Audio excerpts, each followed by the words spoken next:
palavra Páscoa no original é Pessar, que significa passagem.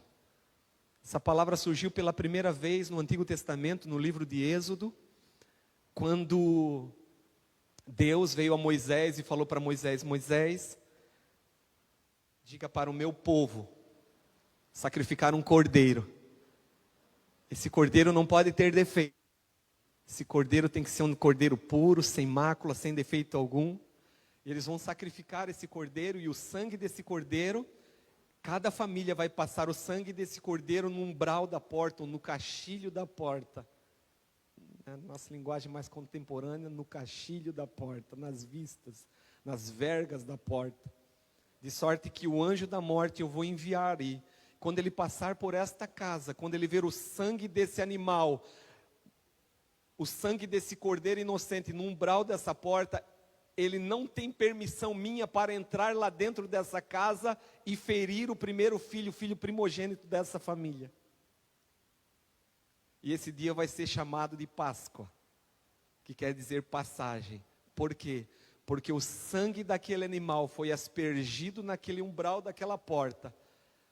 E Deus passou, ou o anjo passou de largo, e não entrou naquele lugar para ferir aquelas pessoas. Ou seja, por causa do sangue que foi aspergido naquela porta, houve salvação naquela casa, naquela família.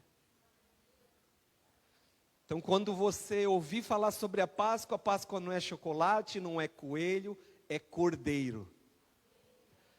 Páscoa não tem nada a ver com o que a nossa sociedade moderna tem ensinado, tem propagado. Não. A mensagem da Páscoa é: por causa do sangue de um cordeiro, eu e você temos a garantia da salvação na nossa casa. Posso ouvir um amém por isso? Irmãos, Deus vem para Moisés dessa palavra, e aquelas pessoas recebem essa palavra e começam os sacrifícios dos cordeiros. Cada casa então foi atrás desse cordeiro, analisar o cordeiro para fazer o sacrifício. De sorte que ali naquela família, e também tem outros rituais junto disso, as ervas amargas, tudo que eles iam comer, o pão sem fermento, mas eu quero me ater aqui mais sobre o cordeiro. E cada família então preparou seu cordeiro, sacrificou aquele animal, o sangue foi aspergido na porta, e no tempo determinado do Senhor, a palavra do Senhor diz que o anjo da morte passou no Egito. E por onde aquele anjo passou, aonde ali ele via o sinal do sangue, ele não tinha liberdade, ele não tinha da parte de Deus uma direção para entrar naquela casa e ceifar o primogênito. E milhares de crianças egípcias naquela noite perderam a sua vida. Mas do lado do povo hebreu, do lado do povo de Deus, onde o sangue foi passado naquela porta, o anjo da morte não entrou e não ceifou aquela família, aquele filho, aquela criança. E foi depois desse acontecimento então que Faraó, perdendo seu primogênito, ele liberou o povo para ir adorar a Deus. E nós conhecemos a história. Eu quis trazer aqui para você sobre a Páscoa esse momento para uma pequena introdução sobre Jesus, que é o nosso Cordeiro Pascal. Porque depois desse episódio aqui, o povo foi liberto do Egito, atravessou o Mar Vermelho, e os sacrifícios de animais continuaram. Porque cada vez que o homem pecava, tinha que haver o sacrifício de um animal para pagar pelo pecado do homem. Ou seja, aquele animal, aquele cordeiro, aquela ovelha morria no lugar daquele homem pecador. De sorte que o homem ia embora para sua casa em paz, porque todo o seu pecado havia sido transferido para aquele cordeiro. Então aquele cordeiro era imolado, sacrificado, e Deus aceitava aquele sacrifício para manter uma comunhão com o homem pecador, com o homem agora absolvido da sua culpa por causa da morte daquele cordeiro. E durante muitos anos, milhares de anos, o templo, ele era um lugar de sacrifício, onde traziam-se os animais ali para pagar pelo pecado dos homens, para pagar pela culpa, pela iniquidade das pessoas, das famílias. Mas um ponto que eu queria destacar aqui, meus irmãos, é que aquelas pessoas que estavam dentro da casa ali no Egito, elas não foram salvas porque elas eram pessoas boas. Elas não foram salvas porque elas pagavam as contas em dia. Elas não foram salvas da morte, daquele anjo da morte que passou, porque elas eram pessoas honestas, pessoas que ajudavam os pobres, pessoas que eram pessoas de boa índole. Não. Elas foram salvas da morte porque o sangue daquele cordeiro inocente, o sangue daquele cordeiro inocente que foi morto, foi aspergido no umbral daquela porta. O que eu quero falar para você aqui nessa noite: ninguém de nós vai ser salvo por causa das nossas boas obras.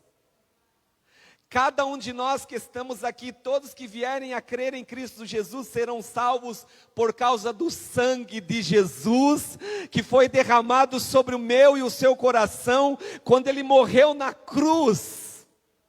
Quando Ele morreu na cruz. E a Páscoa, irmãos, todos os anos eu e você, nós celebramos, não apenas nesse dia, mas todos os meses nós celebramos a Páscoa na ceia. Porque a ceia do Senhor, ela é essa Páscoa, onde o Senhor, Ele passou, Ele veio nessa terra, Ele morreu pelos meus e pelos teus pecados. E o sangue de Jesus, ele é esse selo hoje, essa garantia de que eu e você, quando nós morrermos nessa terra, nós herdaremos o céu. Aleluia. Então eu queria que você, nessa primeira parte dessa ministração, entendesse verdadeiramente o que é a Páscoa. Aleluia. Não é pecado comer chocolate, não é pecado, irmão, você presentear alguém com um chocolate, com coelhinho, com ovo, não é pecado. O pecado é você e eu não entendermos o real, verdadeiro significado da mensagem da Páscoa, que é: Deus amou o mundo de tal maneira que deu seu único filho, aleluia, para morrer em meu e em seu lugar, para que todo aquele que creia nesse cordeiro, que creia no Filho de Deus, não pereça, mas tenha a vida eterna. Ele não veio para julgar o mundo, diz a palavra do Senhor, mas Ele veio para que o mundo fosse salvo por meio da sua morte e ressurreição. Então essa é a mensagem da Páscoa. Agora eu quero me atentar com você aqui, me ater nesse texto que nós acabamos de ler, onde aqui mostra para nós o momento da ressurreição. Eu quero dizer para você, querido, que a mensagem da Páscoa é uma mensagem de celebração. A mensagem da Páscoa é uma mensagem de vitória. Aleluia. Por quê, meu irmão? Porque Jesus morreu sim, mas ao terceiro dia Ele ressuscitou. Ele está vivo. Aleluia. Ele vive e Ele reina pelos séculos dos séculos. Amém. Então eu já quero começar a dizer para você: levante as suas mãos aí bem alto e dê um brado de louvor ao nome de Jesus, porque Ele está vivo e é uma noite para nós celebrarmos aquele que vive e aquele que reina. Louvado seja o nome do Senhor Jesus. Aleluia. A Bíblia Sagrada diz, querido, que ao meio-dia até as 3 horas da tarde, o texto sagrado diz que houve trevas. Houve trevas.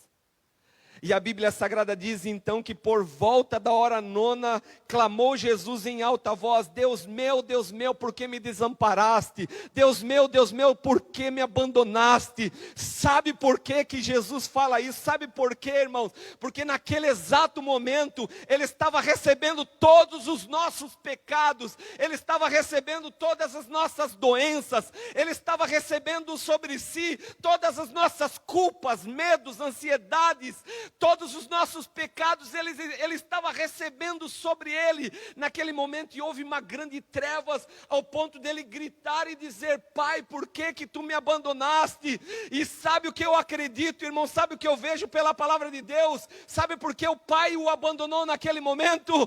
Para não abandonar eu e você hoje. Ele abandonou o próprio filho na cruz, sabe por quê, irmão? Para olhar para mim, para você hoje, estender as mãos dele e nos abençoar, e nos salvar, e nos curar, e nos libertar. O filho foi abandonado na cruz, o filho foi abandonado porque naquele momento ele estava recebendo todos os nossos pecados. E é por isso que hoje eu e você somos aceitos por Deus, porque Jesus pegou tudo que era mal e recebeu sobre ele, e todas as suas bênçãos, a justiça, a paz, a saúde, ele liberou sobre nós, de sorte que sobre ele foi imputado nossos pecados, foi colocado na conta de Jesus. E na nossa conta foi colocada a santidade dele, a justiça dele, o amor dele, a paz dele. E é por isso que eu e você vamos obter a salvação e a vida eterna. É porque Jesus, ele recebeu tudo que era para ser meu e seu. Paulo, ele escreve na sua carta dizendo que toda cédula de dívida que era minha e sua, toda a nossa dívida para com Deus, Jesus Cristo rasgou essa cédula e cravou na cruz. Quando ali ele morreu, ele estava dizendo: eu estou morrendo aqui para pagar o pecado do Kleber, eu estou morrendo aqui para pagar o pecado da Lana, eu estou morrendo aqui para pagar o pecado da Júlia, eu estou morrendo aqui para pagar o pecado de cada um de vocês que estão aqui, que creem no meu nome, e aqueles que virão a crer em mim. E Paulo, quando escreve aos Romanos, no capítulo 8, versículo de número 1, ele diz: não há mais condenação para aqueles que estão em Cristo Jesus. Não há mais condenação para aqueles que agora estão em Cristo Jesus. Por que não há mais condenação? Porque Jesus foi condenado no meu e no seu lugar. Por que não há mais condenação? Porque um juiz não pode condenar uma mesma pessoa por esta causa duas vezes. Quando nós chegar na presença do Senhor, na presença do Abba, diante do trono da glória, Deus não pode mais nos condenar. Pastor, por quê? Porque Ele já condenou o Filho dEle. Toda a ira dEle que era para ser lançada sobre mim, sobre você, Ele lançou no Filho na cruz. E é por isso que o Filho disse: Pai, por que me abandonaste? Aí o Pai diz: para não abandonar você, para não abandonar você, para não abandonar você. Alguém me entende? Dá um glória a Deus, dá um brado de louvor ao Senhor. Aleluia, para não abandonar você, porque eu acredito que o Pai via que eu e você não iríamos conseguir salvação pelos nossos méritos. Então ele veio, ele desceu. Filipenses diz que ele não teve por usurpação ser igual a Deus. Antes ele aniquilou a sua forma divina. E ele tomou a forma de homem e veio nessa terra na forma de servo. Ele foi obediente até a morte, e morte de cruz. Pelo que também Deus o exaltou sobremaneira e lhe deu um nome que é sobre todo nome, para que ao nome de Jesus se dobre todos os joelhos no céu, na terra e no inferno, e toda língua confesse que Jesus Cristo é o Senhor, para a glória de Deus Pai. Aleluia, ele desceu aqui, irmão, e ele foi sujeito a todo sofrimento, a pecados. Ele estava sujeito como homem a pecar, a falhar, mas a Bíblia Sagrada diz que não foi encontrado nele pecado. Você sabe o que eu estou falando aqui, irmão? Quando Jesus estava sendo pregado naquela cruz, e as pessoas cuspindo, jogando pedra, as pessoas ali xingando, zombando, humilhando, o ladrão da cruz dizendo: se tu és o Filho de Deus, salva-te a ti mesmo. No meio daquilo tudo ali, Jesus não teve um pingo sequer de rancor, ele não teve um pingo sequer de mágoa. Ele sabia para aquilo que ele veio nessa terra, ele sabia o seu propósito, e ele sabia que ele não veio para salvar a si mesmo, ele veio para salvar eu e você. É porque Jesus ele era muito educado. Porque quando aquele ladrão ali olhou para Jesus e disse: se tu és o Filho de Deus, salva-te a ti mesmo. Talvez eu no lugar dele daria outra resposta. Mas Jesus, ele fica quieto. Sabe por quê? Porque no coração dele, ele sabia que ele estava ali não para salvar a si mesmo, mas para salvar o outro ladrão. Porque o outro ladrão olhou e disse: cala-te. Nós estamos aqui, o outro ladrão do lado de lá, Jesus no meio, ele disse: cala-te. Nós estamos aqui porque merecemos. Mas esse homem não, esse homem é um justo. E daí ele olha para Jesus e diz: Senhor, lembra-te de mim quando entrares no teu reino. Aí Jesus na cruz, ele disse: agora tu vai entender para que eu vim. Eu não vim para salvar a mim mesmo. Ainda hoje tu estarás comigo no paraíso. Primeiro que vai entrar no paraíso é um ladrão que está no lado de Jesus e reconhece que Ele é o Rei dos reis e Senhor dos senhores. Irmão, deixa eu falar algo para você. Todo pecador nessa terra, mais vil pecador, mais caído, mais profundo do fundo do poço, que reconhece Jesus como Rei, que reconhece Jesus como Senhor, entrará no paraíso. Desfrutará de tudo que Jesus conquistou. Aleluia, louvado seja Deus. E deixa eu falar algo para você que me impacta nesse texto. Aleluia, o poder da ressurreição de Jesus Cristo. O poder, quando a Bíblia Sagrada diz que Jesus disse: está consumado, e Ele entrega ao Pai o seu Espírito, o véu do templo se rasga de cima até embaixo, irmão. O véu do templo se rasga de cima até embaixo. Talvez você não sabe o que esse texto está querendo dizer. Pastor, que véu é esse que se rasgou? Deixa eu explicar para você. No templo de adoração em Jerusalém, esse templo era dividido em 3 cômodos, 3 partes. O átrio, o santo lugar e o santo dos santos. Eram divididos em 3 partes. Cada átrio, cada parte desse cômodo tinha algumas mobílias que eles ofereciam a Deus, algumas ofertas, alguns sacrifícios. Então tinha o átrio onde era feito o sacrifício, tinha o santo lugar onde tinha a mesa dos pães, que era colocado 12 pães como ofertas para Deus todo dia, tinha incensário, eram lugares assim muito zelosos, com muito cuidado para fazer tudo segundo a vontade de Deus. E também tinha o terceiro lugar, que era o santíssimo lugar, ou o santo dos santos. Ali tinha a arca da aliança, e entre esse cômodo e o cômodo do santo lugar, tinha um véu de aproximadamente 5 centímetros, impossível um homem rasgar com a mão esse véu, grosso, que separava esses 2 cômodos. Nesse lugar aqui, onde era o santo dos santos, vamos ilustrar como se fosse esse altar, o santo dos santos, só uma pessoa podia entrar nesse lugar, era o sumo sacerdote.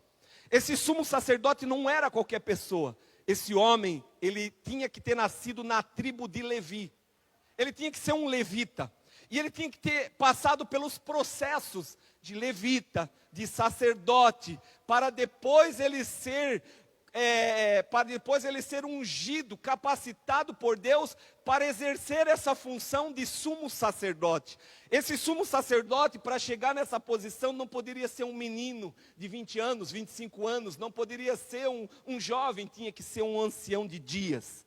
Tinha que ser alguém já cabelo branco, barba branca, alguém muito próximo de Deus, alguém muito íntimo, alguém muito zeloso, alguém que sabia de cor as leis de Deus, os profetas, era alguém, irmãos, sabe, muito íntimo de Deus. Então, de tempo em tempo, esse sumo sacerdote entrava nesse local, e nesse local ele consultava a Deus, Deus vinha e falava com ele naquele lugar. As suas roupas, os seus aparamentos, tinha que ser tudo muito alinhado, ele não podia ter uma gota de mancha de sangue de sacrifício de animal para entrar nesse lugar, nesse cômodo. Tinha que ser tudo conforme Deus havia prescrito a Moisés. E os anos se passaram, e assim era ano após ano, o povo ficava lá nos atos, lá do lado de fora, e aquele sumo sacerdote entrava aqui, e somente ele falava com Deus, ou seja, havia intermediários para chegar a voz de Deus até no povo. Ninguém tinha acesso a Deus, o povo ficava lá de fora. E a Bíblia Sagrada diz então que quando Jesus entrega o seu Espírito, o véu do templo se rasga de cima embaixo, meu irmão. O véu do templo se rasga de cima embaixo, sabe por quê? Era Deus apontando um novo caminho, era Deus dizendo, a partir de agora não vai ter mais nada disso. Vocês vão ter acesso à minha presença. Quando você botar o joelho no chão, eu vou ouvir a tua oração. Quando você levantar as tuas mãos, eu vou estar contigo. Não tem mais intermediário, não tem mais intermediário, agora eu sou o caminho. Aleluia. Não tem mais intermediário. Você não precisa ir mais até o fulano, para o ciclano, falar com o beltrano, para esse falar com Deus. Lá dentro da tua casa, tu fechar a porta do teu quarto, dobrar o teu joelho, em nome de Jesus Cristo, Ele vem em teu encontro, Ele vem ao teu socorro, porque foi isso que aconteceu quando Ele morreu na cruz. Ele abriu um acesso para mim e para você chegar diante do trono de Deus.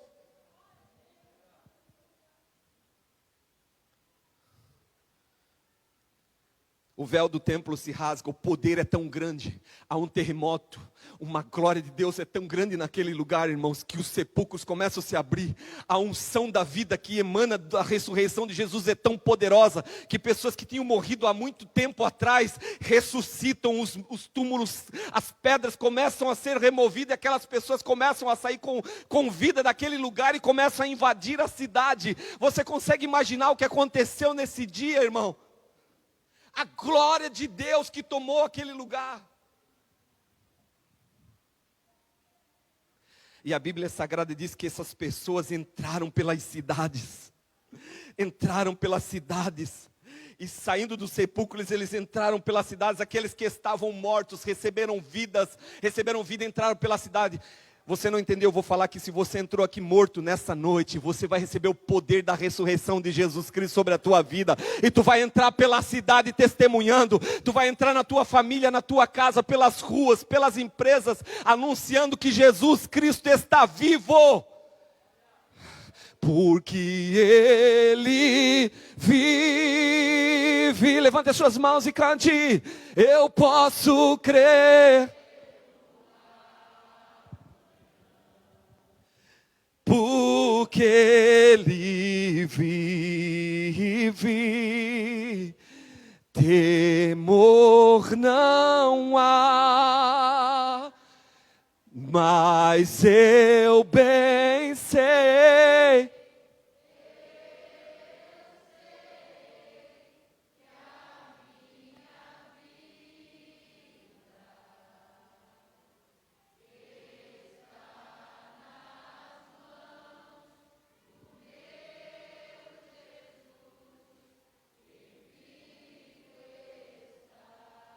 Aleluia, pode aplaudir o Senhor bem forte, Ele é digno.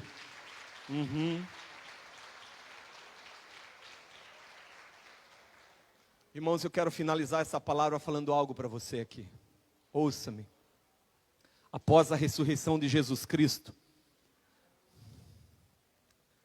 você não vê Jesus na beira da praia tomando água de coco, deitado numa rede. Você não vê Jesus de férias. Você não vê Jesus a passeio. Quando Jesus ressuscita, a Bíblia Sagrada diz que Ele aparece aqui a Maria Madalena. Ele desaparece da presença delas, Ele aparece lá no caminho de Emaús para aqueles 2 discípulos que estavam desanimados. Quando aqueles 2 discípulos reconhecem que era Jesus que tinha ressuscitado e falava com eles, aqueles 2 discípulos, Jesus desaparece dali. Os 2 discípulos voltam para Jerusalém. E Jesus vai aparecer agora para não mais os 12, porque Judas havia já tirado a sua própria vida. Jesus aparece agora para os 11 discípulos. Presta atenção. Jesus aparece para os 11, Tomé não estava com eles. Aí Jesus aparece no meio deles e diz: Pai seja convosco. Aleluia. Com as portas fechadas, Jesus chega naquela reunião onde eles estavam com medo, atemorizados, amedrontados. Depois Jesus desaparece dali, vai aparecer de novo em um outro local. Tomé retorna e eles dão um relato: Jesus esteve aqui conosco. Aí Tomé diz: eu só acredito se eu tocar na sua chaga, na ferida que foi realizada pelo centurião no seu lado. Jesus aparece novamente no meio deles: paz seja convosco. Olha para Tomé e diz: Tomé, pode tocar aqui. Sabe, querido, que eu vejo quando eu olho para a palavra de Deus, eu vejo que após a ressurreição de Jesus Cristo, Jesus entende o seu propósito na terra. Após a ressurreição de Jesus Cristo, Jesus não fica parado, irmãos.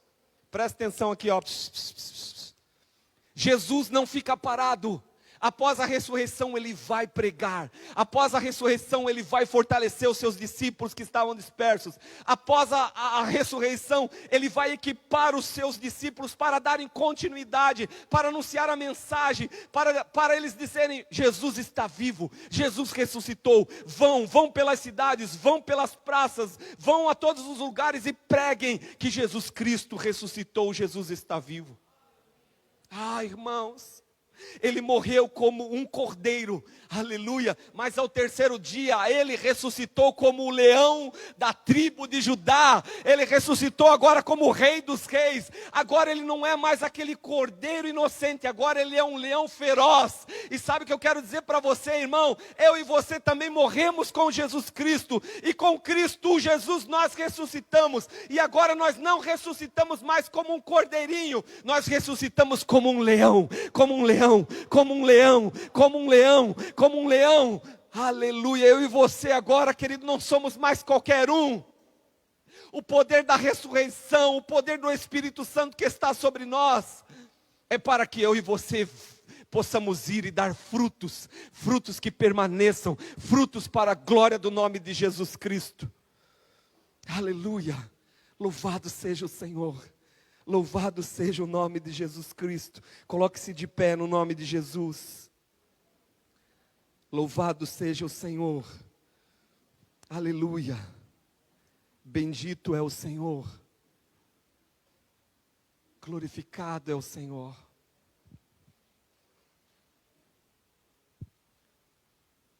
Feche os seus olhos. O ministério de louvor pode subir. O ministério de louvor. Exaltado é o nome de Jesus.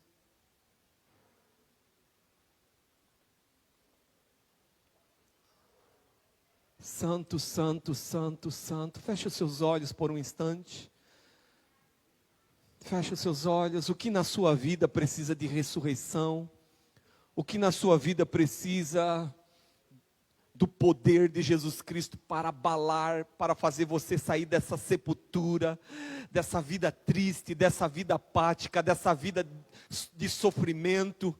Sabe, querido, quando eu vejo a ressurreição de Jesus Cristo, me vem aquela palavra de Salmos que ele diz, agora eu não sei se é Salmos ou Provérbios, que diz que o choro pode durar uma noite, mas a alegria ela vem pela manhã. Aquelas mulheres foram para prantear, para chorar ali, para colocar os olhos ali no corpo de Jesus, mas quando elas chegaram ali, elas tiveram uma boa notícia. Elas se alegraram, elas sorriram, talvez elas passaram 3 dias chorando e pranteando, mas quando elas chegaram ali, elas tiveram uma boa notícia: Jesus ressuscitou. Jesus ressuscitou, Ele está vivo, Ele está vivo. Vamos orar, feche os seus olhos, em nome de Jesus, feche os seus olhos e oremos ao Senhor. Pai, no nome do Senhor Jesus, Pai, no nome do Senhor Jesus, nós oramos a Ti nessa hora, Pai. Debaixo dessa palavra, Senhor, nós clamamos que o Teu poder, a unção do Teu Espírito, o poder da ressurreição, venha tomar a Tua igreja nesses dias. Aquele que se encontra doente, venha ser curado. Aquele que se encontra abatido, venha ser fortalecido. Aquele que se encontra triste, venha ser, Senhor, um contentamento na sua vida. Bacarabachore balamanassori canta labachai, o romana subianda labachere canta labachai. Oh glória, levante as suas mãos aí, querido, coloque a mão no teu coração e ore ao Senhor pela tua vida, ore ao Senhor pela tua família, ore ao Senhor nessa hora pela tua casa. O sangue de Jesus está sobre a tua vida, o sangue de Jesus está sobre o teu casamento, sobre os teus filhos. Ore ao Senhor, ore ao Senhor.